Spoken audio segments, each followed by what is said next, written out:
Monsieur Jean-Louis Billon, candidat à l'élection présidentielle. Nous allons continuer le processus législatif puisse prendre place.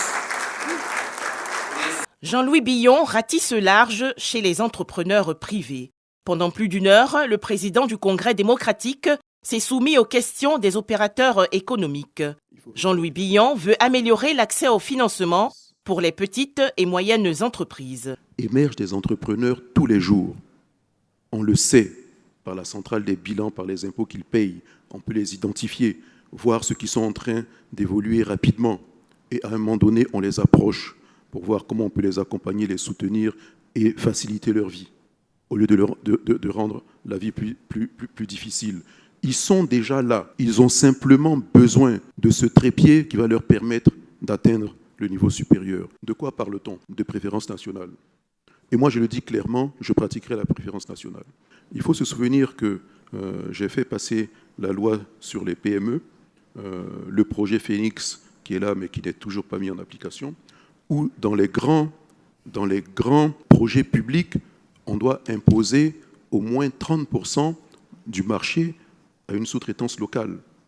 Ne serait-ce que ça, vous favorisez des entreprises locales. Il y a de quoi faire. Donc, il faut réformer les régulateurs sociaux pour qu'on puisse avoir des banques plus prêtes à financer le secteur privé.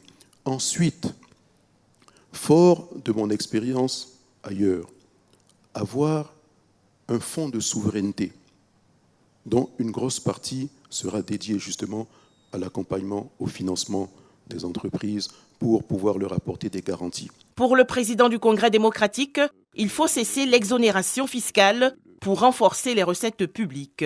Tout le monde va payer un minimum d'impôts, même si c'est 5%, mais au moins tout le monde paye. Tout le monde est fiscalisé. Les recettes vont augmenter. Je veux négocier une TVA sociale.